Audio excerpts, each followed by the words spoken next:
Stephen Curry nagpahayag ng pagka-excite sa pagbubukas ng bagong season. Kristaps Porzingis may makukuha sa Warriors na hindi niya nakuha sa ibang koponan. At Kyrie Irving may trade proposal na magdadala sa kanya sa Toronto Raptors. Mukhang fully locked in na si Stephen Curry para sa 2026-27 season. Sa kabila ng disappointing off-season ng Warriors, malinaw na excited pa rin ang 4-time champion na magsimula ulit at subukan ng isa pang championship run. Nang tanungin si Curry tungkol sa kanyang 18th NBA season, natawa pa siya at sinabi, "That number doesn't even sound right," pero kasunod nito, malinaw ang excitement niya. Para kay Curry, malaking bagay pa rin ang pagkakataong makapaglaro sa NBA at sinabi niyang blessed siya na patuloy niyang nagagawa ang sport na mahal niya. At ito ang magandang sign para sa Warriors. Wala pa ring indication na nawawala ang motivation ni Steph. Ito ang paulit-ulit na tema ng Golden State ngayong off-season. Hindi sila nagkaroon ng malaking acquisition. Hindi sila nakakuha ng LeBron, hindi rin sila nakagawa ng blockbuster trade. Kaya ang kanilang pangunahing upgrade ay ang pagbabalik ng mga injured players. Partikular na mahalaga sina Jimmy Butler, Moses Moody, Stephen Curry mismo na 45 games lamang noong nakaraang season. Kung magiging healthy ang core, ibang Warriors team ang pwedeng makita natin. Hindi pa rin malinaw kung kailan eksakto makakabalik si Butler, pero may reports na ahead of schedule ang kanyang recovery at kailangan talaga siya ng Golden State. Noong nakaraang season, nag-average siya ng 20.0 points per game, 5.6 rebounds per game, 4.9 assists per game. Kung makakabalik si Butler ng healthy at malapit sa dating level niya, biglang magiging mas balanced ang Warriors. Hindi na kailangan si Curry ang gumawa ng lahat. Isa sa pinaka-exciting na bahagi ng off-season ng Warriors ay si Yaxel Lendeborg, Summer League MVP, Summer League champion, at mismo si Curry ay nagsabi na excited siyang makalaro at makasama ang rookie. Malaking bagay ito dahil maaaring kailanganin ng Warriors si Lendeborg agad-agad. Dahil injured sina Butler at Moody, magkakaroon siya ng pagkakataong makakuha ng meaningful minutes mula pa sa simula ng season.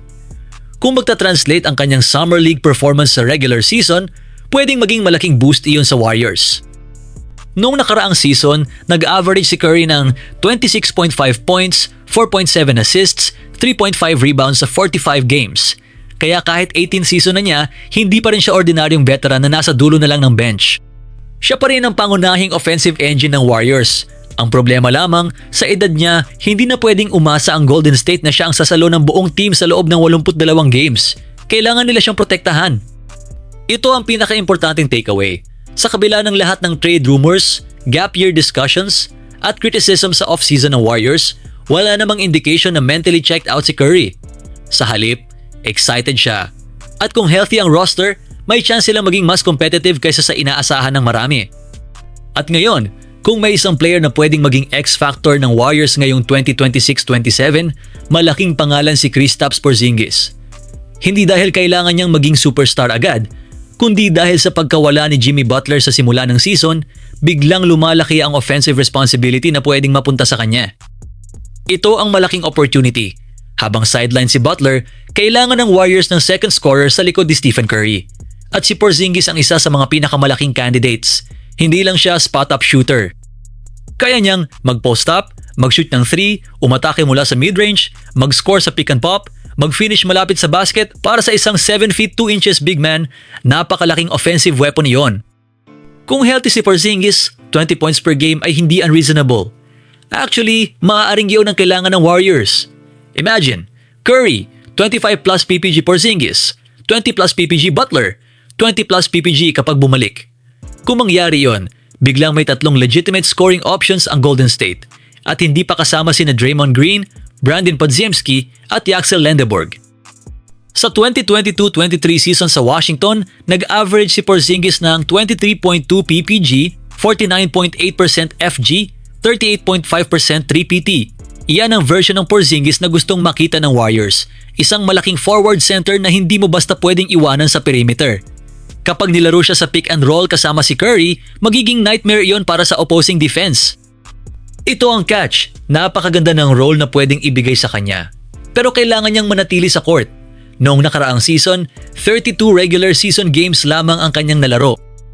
At noong unang 15 games niya sa Warriors, nag-average lamang siya ng 16.1 PPG. Habang limitado rin ang kanyang minutes. Mas concerning pa ang shooting, 43.3% FG, 31.1% TP. Hindi iyon ang Porzingis na kailangan ng Warriors. Sa Boston, luxury weapon si Porzingis. Sa Golden State, mas kailangan siya. Iyon ang malaking difference. Kung healthy siya, pwedeng sabihin ng Warriors, Kristaps, ikaw ang second option namin habang wala si Butler. At iyon ang role na maaaring magbalik sa kanya sa all-star caliber form. At ngayon, may wild hypothetical trade proposal na umiikot ngayon na nagpapadala kay Kyrie Irving sa Toronto Raptors. Pero mahalagang tandaan, proposal lang ito at hindi aktual na trade rumor mula sa Mavericks. Ano ang proposed trade? Toronto Raptors receive Kyrie Irving, Dallas Mavericks receive Emmanuel Quickley, Jacoby Walter, 2028 first round pick, top 5 protected. Ang proposal ay ginawa sa senaryo kung saan makukuha rin ng Toronto si Kawhi Leonard, kaya mabubuo ang potential trio na Kyrie Irving plus Kawhi Leonard plus Scottie Barnes. At kung healthy silang lahat, napakalaking offensive upgrade yon para sa Raptors. Ito ang pinakamalaking dahilan. Maganda ang depensa ng Toronto noong nakaraang season, pero kulang sila sa offensive firepower. At iyon mismo ang specialty ni Kyrie. Kaya niyang magbigay ng elite ball handling, 3-point shooting, pick and roll creation, late game shot creation, playmaking. Kung may Kawhi at Scottie Barnes na, hindi rin kailangan si Kyrie ang gumawa ng lahat. Mas magiging dangerous siya dahil hindi siya ang sole offensive option. Ito ang pinakamalaking concern. Hindi nakapaglaro si Kyrie sa buong 2025-26 season matapos mapunit ang kanyang left ACL noong March 2025. Kaya ang tanong, anong Kyrie ang makikita natin pagkatapos ng injury? Kung bumalik siya malapit sa dating level niya, maaaring maging steal ang trade.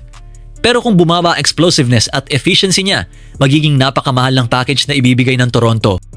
Dito nagiging interesting ang hypothetical. Ang Dallas ay mayroon ng Cooper flag, kaya maaaring gusto nilang ihanay ang roster sa mas batang timeline. Si Kyrie ay 34 years old, habang si Quickley ay 27, si Walter ay 21, plus first round pick.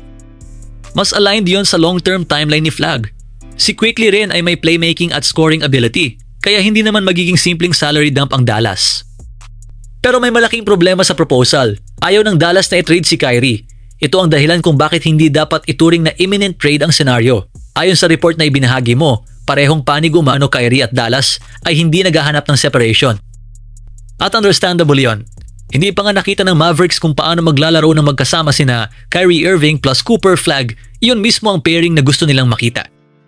Maganda sa papel ang Kyrie to Toronto idea, pero napakalayo pa nito sa pagiging realistic trade. Kung sakaling magbago ang isip ng Dallas at maging available si Kyrie, Toronto makes a lot of sense.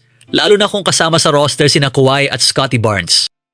At mga boss, yan ang mahalagang balita ngayong araw. Like, subscribe at click ang notification bell para updated ka pa sa mga susunod pang update. Peace out!